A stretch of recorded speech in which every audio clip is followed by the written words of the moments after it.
बिहार में कुछ बड़ा होने वाला है। नीतीश की सियासी पलटी से हरिवंश का क्या है कनेक्शन?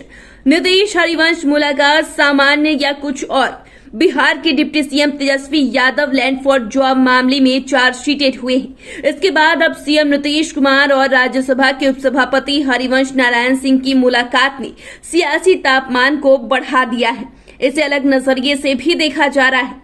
आइए समझते हैं पूरे मामले को। दरअसल बिहार की सियासत में जिस मुलाकात की इंतजार की जा रही थी वो आखिरकार हो ही गई। नीतीश और हरिवंश की मुलाकात हुई है। इसकी चर्चा सियासी गलियारे में ज्यादा हो रही है। ऐसा माना जा रहा है कि जेडीयू सांसद हरिवंश की पहचान सीएम नीतीश और पीएम नरेंद्र मोदी के कड़ी के तौर पर रही है, इसलिए इसे काफी ज्यादा अहम माना जा रहा है। नीतीश कुमार एनडीए से अलग हो गए हैं, मगर हरिवंश आज भी राज्यसभा के सभापति बने हुए हैं। जेडीयू ने लगातार दूसरी बार हरिवंश को राज्यसभा भेजा है। सोमवार यानी 3 जुलाई की शाम दोनों की मुलाकात एक अने मार्ग में हुई है। दोनों के बीच लगभग 1.5 घंटे तक सीक्रेट मीटिंग चली।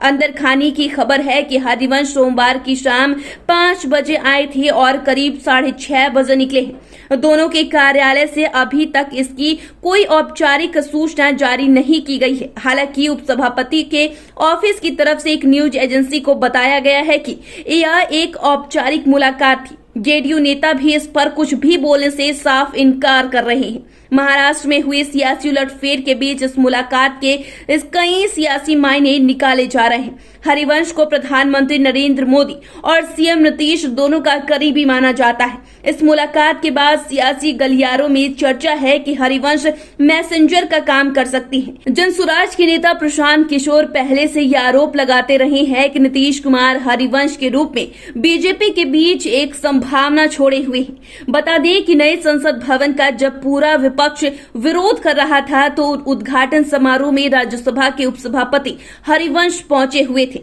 उनके जाने पर जेडीयू ने कड़ा रुख भी जताया था। इसके बाद अब हरिवंश और सीएम नीतीश की यह पहली मुलाकात बताई जा रही है। सूत्रों की माने तो नीतीश कुमार और हरिवंश की फोन पर भी बातचीत नहीं हो रही थी। पिछली बार भी तेजस्वी पर आरोप के बाद नीतीश ने छोड़ा था साथ। 2017 में जब भ्रष्टाचार के मामले में केंद्रीय एजेंसियों ने तेजस्वी यादव और लालू पर दबिश बढ़ा दी थी, तब नीतीश ने अंतरात्मा का हवाला देते हुए आरजेडी का साथ छोड़ बीजेपी में शामिल हो गए थे। तब भी हरिवंश ही सूत्रधार बने थे। कहीं फिर नीतीश की अंतरात्मा कुछ कह तो नहीं रही? ये सवाल सियासत की सुर्खियों में बने हुए हैं।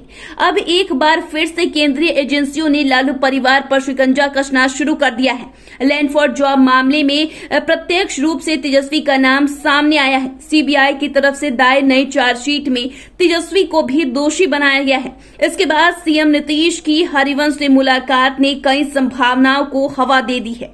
सवाल उठ रहा है कि नीतीश कुमार और हरिवंश की मुलाकात सिर्फ औपचारिक है या कुछ और है। बता दें कि अभी कुछ दिन पहले ही सीएम नीतीश कुमार ने अपने विधायकों, विधान पार्षदों और सांसदों से 1-to-1 मुलाकात की थी। ऐसे में हो सकता है कि यह मुलाकात भी इसी कड़ी का हिस्सा हो, लेकिन बिहार की राजनीति में कुछ भी कहना जल्दबाजी होगा। हालांकि पार्टी के नेता का कहना है कि इस मुलाकात में सीएम नीतीश बस क्षेत्र की समस्याओं से रूबरू हो रहे हैं। सभी को चुनाव की तैयारियों में जुटने का निर्देश भी सीएम नीतीश कुमार की तरफ से दिया जा रहा है। आरजेडी के प्रवक्ता शक्ति यादव ने मुलाकात पर कहा कि हरिवंश जनता दल के सांसद हैं, नीतीश कुमार बिहार के मुख्यमंत्री हैं। वो दोनों मिलते हैं तो ये तो उनकी पार्टी का अंदरूनी मामला है। इस सवाल पर कि कहीं दिल्ली से दूत बनकर तो हरिवंश नहीं पहुंचे थे, महागठबंधन पर तलवार तो नहीं लटक रहा। इस पर शक्ति यादव ने कहा कि भारतीय जनता पार्टी विपक्षी एकता को लेकर घबराहट में है। जेडीयू के बड़े नेताओं ने हरिवंश की नीतीश से मुलाकात को औपचारिक मुलाकात बताते हुए विपक्ष को नरेंद्र मोदी सरकार के खिलाफ एकजुट बताया है। बिहार सरकार में मंत्री और नीतीश कुमार के करीबी विजय चौधरी ने कहा कि तेजस्वी का चार्जशीटेड होना उन पर लगे आरोप को साबित नहीं करता है, इसलिए उनके इस्तीफे लेने का कोई प्रश्न ही नहीं उठता। बहरहाल इन तमाम सियासी अटकलबाजी के बीच हकीकत तो यही है कि मजीद से महागठबंधन की सरकार बिहार में चल रही है। जेडीयू हो या आरजेडी, कहीं से भी कोई आपसी विवाद फिलहाल नहीं है। फिर भी सियासत में कब चौंकाने वाले सारे निर्णय सामने आ जाए इसकी गारंटी कोई नहीं दे सकता है। तो फिलहाल के लिए इतना ही। चैनल को सब्सक्राइब कर ले, फेसबुक पेज को लाइक कर ले। वीडियो देखने के लिए आपका शुक्रिया।